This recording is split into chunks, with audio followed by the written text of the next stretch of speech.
Os sons de uma explosão massiva após a outra ecoaram na região ocupada de Donetsk em 2 de julho, quando a Ucrânia mais uma vez realizou um ataque significativo e bem-sucedido contra um alvo russo importante em um enorme depósito de munições.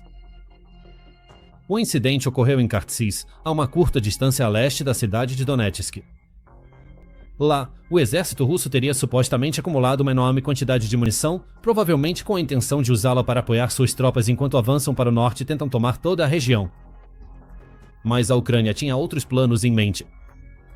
Ela lançou um ataque surpresa ao depósito de munições, provocando explosões tão grandes e poderosas que podiam ser vistas e sentidas a quilômetros de distância.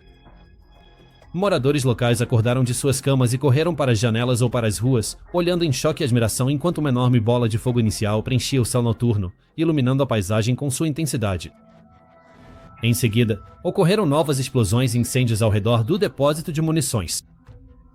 Vários moradores conseguiram registrar o incidente em vídeo, publicando clipes curtos, mas impressionantes, em diversos canais do Telegram e outras plataformas de redes sociais.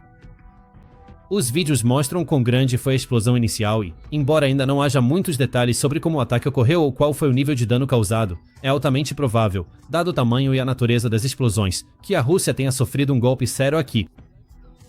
Alguns repórteres chegaram a sugerir que este poderia ter sido um dos maiores estoques de munição russos da região, e não se sabe o que mais o exército russo poderia estar armazenando ali, como projéteis de artilharia, mísseis, drones, armas ou até veículos blindados. Provavelmente nunca se soube exatamente o que havia no depósito, mas seja o que for, quase certamente já foi tudo destruído agora. E esse é o tipo de notícia que faz o presidente da Rússia, Vladimir Putin, mais uma vez cerrar os punhos e balançar a cabeça de frustração, enquanto dá aos defensores ucranianos um motivo real para comemorar, porque a Rússia precisa de toda a munição que conseguir. Houve inúmeros relatos ao longo do último ano sobre o país tendo dificuldades para manter um fornecimento constante de armas e munição, sendo forçado a depender dos poucos aliados que tem, como Irã e Coreia do Norte, para sustentar o bombardeio quase constante contra a Ucrânia. O equipamento também está acabando, com um estudo recente do Centro de Estudos Estratégicos Internacionais observando que a Rússia perdeu quantidades substanciais de equipamentos em terra, ar e mar, destacando o pesado custo material de sua campanha de desgaste. Desde janeiro de 2024, por exemplo, a Rússia perdeu aproximadamente 1.149 veículos blindados de combate, 3.098 veículos de combate de infantaria, 300 peças de artilharia autopropulsada e 1.865 tanques. Ainda mais notável é que as perdas de equipamentos russos foram significativamente maiores do que as perdas ucranianas, variando entre uma proporção de 5 para 1 e 2 para 1 a favor da Ucrânia. Em resumo, a Rússia tem sido incrivelmente perdulária ao longo da guerra até agora, consumindo enormes quantidades de munição, armas e veículos, e apostando que sua abordagem de força bruta seria suficiente para sobrepujar a Ucrânia. Mas quanto mais a guerra se prolonga e quanto mais essas perdas se acumulam, pior fica a situação para a Rússia. Então, quando a Ucrânia realiza um ataque como este, destruindo uma grande quantidade de munição e equipamentos russos, isso representa tanto uma grande vitória para a Ucrânia quanto uma perda significativa para a Rússia. O ataque também salvou vidas, sem dúvida, ao destruir balas e projéteis que, de outra forma, teriam sido usados para matar ucranianos, sejam soldados, civis ou ambos, muito provavelmente na região de Donetsk. Além disso, isso deve dificultar ainda mais para a Rússia conquistar território na região, já que agora será necessário direcionar suprimentos de outras áreas para Donetsk para repor a munição perdida, o que pode dar um pouco mais de fôlego aos defensores ucranianos nessa área. Mas esse não foi o único ataque bem-sucedido da Ucrânia para começar o mês de julho. O canal de notícias Astra no Telegram também relatou um ataque à fábrica militar Kupol, na República de Udmurt, na Rússia. A fábrica está localizada no interior do território russo, a centenas de milhas a leste de Moscou e a cerca de 1.300 quilômetros das linhas de frente. Ainda assim, apesar de estar tão distante, 2 drones ucranianos conseguiram causar danos à fábrica, sendo que um deles teria atravessado as janelas de uma oficina e o segundo atingiu o telhado de outra parte da fábrica, provocando explosões, incêndios e o desabamento de uma grande parte do telhado da instalação. Imagens de satélite foram divulgadas posteriormente, revelando toda a extensão dos danos, e uma postagem no Telegram da Astra explicou exatamente o que aconteceu. 4 oficinas de produção de VANTS foram danificadas na fábrica Ijevsk Kupol após o ataque de ontem. O trabalho na fábrica foi suspenso. De acordo com fontes da Astra nos serviços de emergência da região, como resultado do ataque de ontem por 2 VANTS na IAMZ Kopal-Injevsk, o prédio no local número 1, onde os drones são produzidos, foi danificado. Um dos drones entrou pela janela da oficina 106. O segundo atingiu o telhado da oficina 110 e explodiu. Um incêndio começou. Como resultado, o telhado do prédio desabou em uma área de 1.300 metros quadrados. O ataque danificou as oficinas onde são realizados trabalhos de metalurgia, soldagem de microcircuitos e onde os VANTS prontos são fabricados. O local de produção é responsável pelo desenvolvimento e fabricação de microcircuitos para drones militares. Eles trabalham lá 24 horas por dia em 3 turnos, apurou a Astra. Após o ataque, a produção foi suspensa. Agora, não é segredo que os drones desempenham um papel enorme na estratégia militar moderna da Rússia na Ucrânia. A Rússia envia enxames de dezenas ou até centenas deles regularmente pela fronteira, atingindo tanto alvos militares quanto civis, explodindo escolas, hospitais e outros prédios públicos, e causando enormes perdas de vidas. Chegou ao ponto em que mais de 70% das baixas ucranianas agora são causadas por ataques de drones. Portanto, colocar uma fábrica de produção de componentes de drones fora de operação, mesmo que por pouco tempo, é mais uma grande vitória para a Ucrânia, como confirmado e destacado pela conta oficial do Estado-Maior das Forças Armadas da Ucrânia no Telegram. Um complexo de instalações do setor militar industrial dos ocupantes russos foi atingido.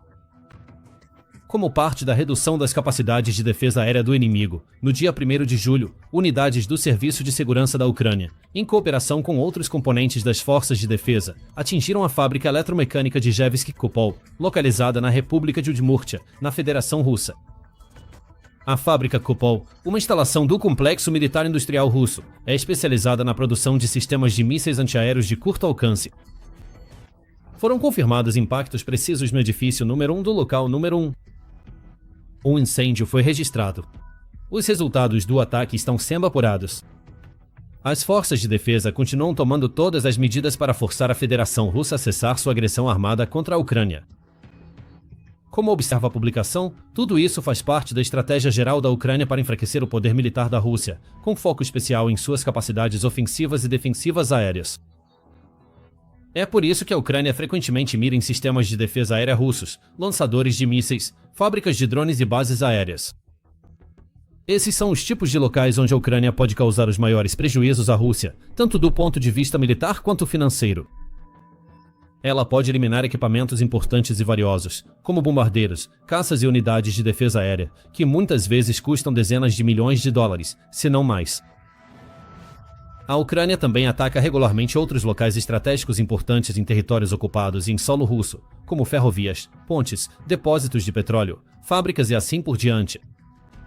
Isso também está ligado àquela estratégia fundamental que serviu tão bem à Ucrânia até agora na guerra, em focar naqueles grandes alvos russos de alto valor. A lógica por trás disso é simples, e a Ucrânia sabe que seu exército não consegue igualar o da Rússia em muitos dos principais quesitos. Ela não tem tantos soldados, nem tantos tanques, veículos blindados, sistemas de artilharia, helicópteros, jatos, bombardeiros e assim por diante.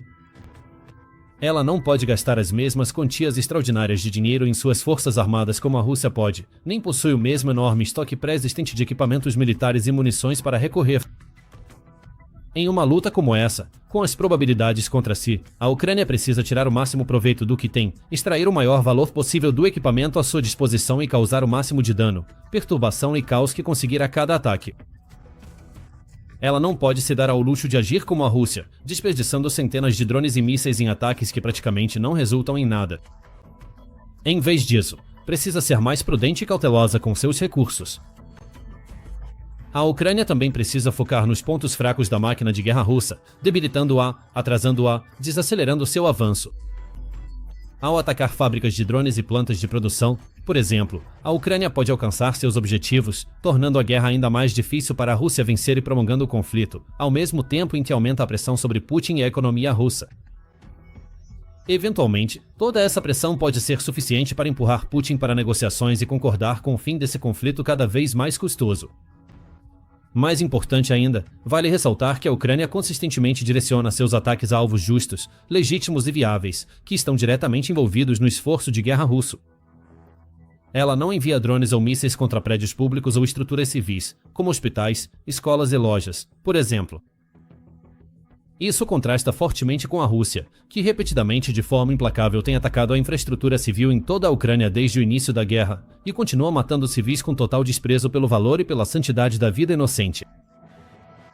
De fato, no mesmo dia em que a Ucrânia atingiu o depósito de munições russo, a Rússia lançou mais um ataque brutal na região de Zitomir, matando 2 pessoas e ferindo cerca de 80 outras, enquanto múltiplas explosões ecoavam ao longo de uma rodovia.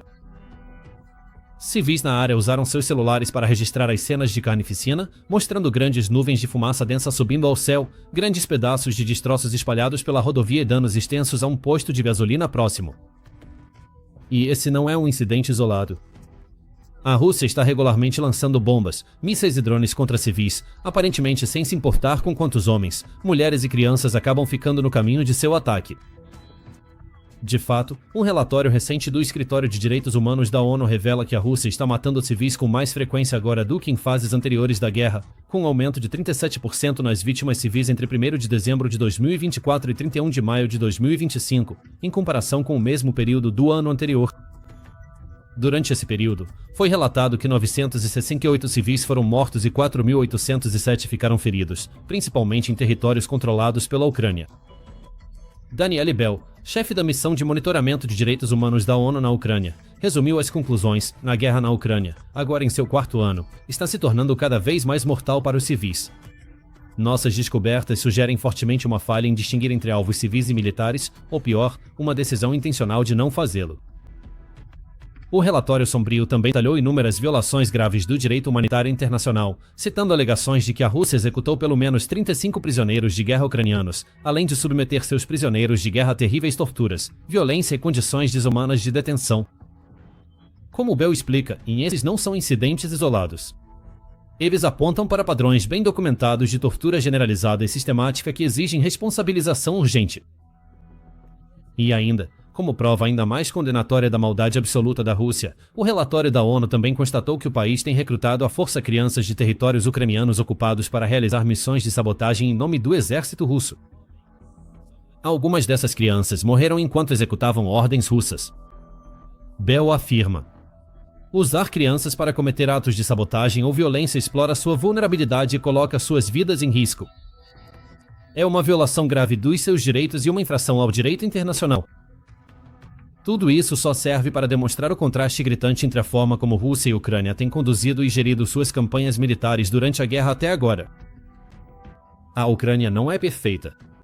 Ela também causou vítimas civis em alguns de seus ataques, mas não desceu ao mesmo nível deplorável que a Rússia. Ela não ataca estruturas civis. Ela não bombardeia hospitais, não explode escolas, não mata famílias inocentes, nem extermina multidões de passageiros indo trabalhar de trem. Também não recruta crianças para ajudar em suas operações, nem ameaça migrantes com prisão e deportação caso não lutem na linha de frente, como a Rússia supostamente tem feito. Não, apesar das enormes adversidades e do sofrimento que o país já teve que suportar até agora, a Ucrânia continua se defendendo, não apenas com resiliência, mas com nobreza, tentando travar uma guerra justa em condições injustas, mesmo enquanto seu oponente segue uma estratégia completamente diferente, usando qualquer tática que possa imaginar, não importa o quão imoral ou ilegal seja. E a Ucrânia está fazendo um trabalho realmente impressionante, enquanto continuam surgindo relatos de ataques bem-sucedidos, como este em Kharkiv. De fato, há apenas alguns dias, em 30 de junho, as forças ucranianas comemoraram uma vitória semelhante após atingirem um posto de comando russo, também no Oblast de Donetsk. Já era tarde da noite de 30 de junho quando explosões ecoaram na área de Donetsk ocupada pelos russos.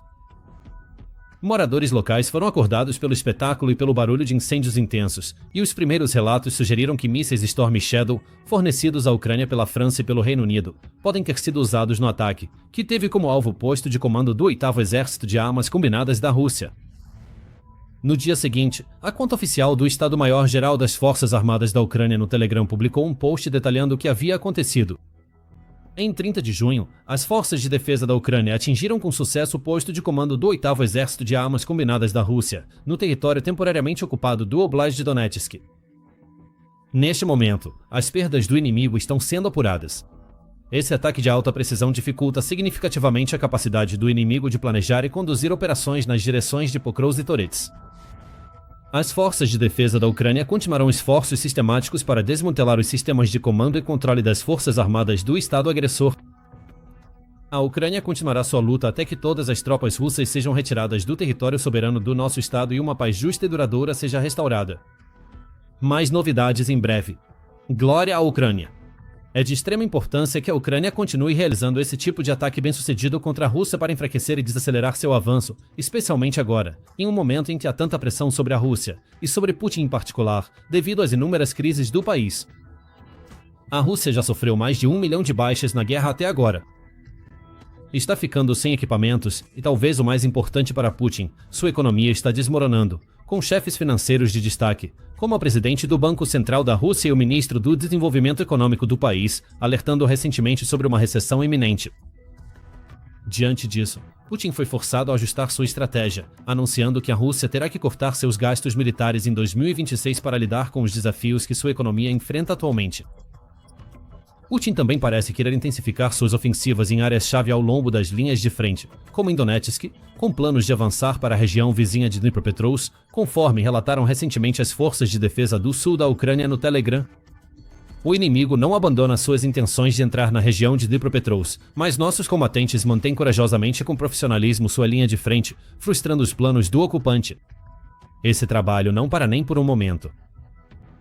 Há também um fato preocupante de que Putin recentemente fez declarações ousadas sobre toda a Ucrânia pertencer à Rússia, dizendo, e já disse antes, russos e ucranianos são um só povo. Nesse sentido, toda a Ucrânia é nossa. Existe uma velha regra de que onde um soldado russo pisa, aquilo é nosso. O líder russo também expressou o desejo de criar uma zona de proteção ou zona de segurança ao longo da fronteira e ameaçou ataques e tentativas de capturar grandes cidades como Sumy, afirmando: expulsamos eles da região de Kursk e agora somos obrigados a criar uma zona de segurança ao longo da fronteira. Não estamos planejando tomar Sumy, mas não descarto essa possibilidade. Em resumo, estes são tempos preocupantes para a Ucrânia. Parece que o Kremlin já não se contenta mais com a ideia de tomar as 4 regiões que originalmente tinha como alvo em Donetsk, Luz, Kherson e Zaporizhia. Agora, quer toda a Ucrânia e aparentemente não vai poupar esforços para alcançar seus objetivos, gastando quantias recordes em 2025, intensificando seus ataques, convocando seus aliados na Coreia do Norte e no Irã para apoiar seus esforços, e não demonstrando nenhuma disposição para concordar com qualquer tipo de acordo de cessar-fogo justo ou lógico nas tentativas de negociações de paz no início deste ano. Na verdade, relatos mostram que, durante essas próprias negociações de paz, a Rússia se tornou ainda mais agressiva, lançando cerca de 4.776 ataques de drones nos 30 dias seguintes ao início das conversas, em comparação com apenas 3.148 nos 30 dias anteriores ao começo das negociações. Está claro que a Rússia não está interessada em paz. Ela quer poder. Quer expandir seu território, mostrar sua força e forçar a Ucrânia a desistir. Mas a Ucrânia não está desistindo, e o fato que Putin precisa encarar é que a Rússia não pode sustentar essa guerra para sempre. Está ficando sem equipamentos, seus soldados estão sendo mortos e feridos em grande número, e suas finanças estão completamente fora de controle. E cada vez que a Ucrânia atinge mais um de seus postos de comando, depósitos de munição ou bases aéreas, a Rússia sofre ainda mais, ficando cada vez mais distante da vitória e mais próxima da derrota. Agora, saiba mais sobre os últimos sucessos da Ucrânia em nossos vídeos detalhando o ataque com Storm Shadow a um quartel-general russo e o ataque à fábrica Kupol. Ou confira nossa análise aprofundada dos números que provam que a Rússia não pode vencer esta guerra, e que Putin nunca verá a Ucrânia cair em suas mãos. E não se esqueça de se inscrever no nosso canal de notícias confiável para receber atualizações contínuas sobre o conflito.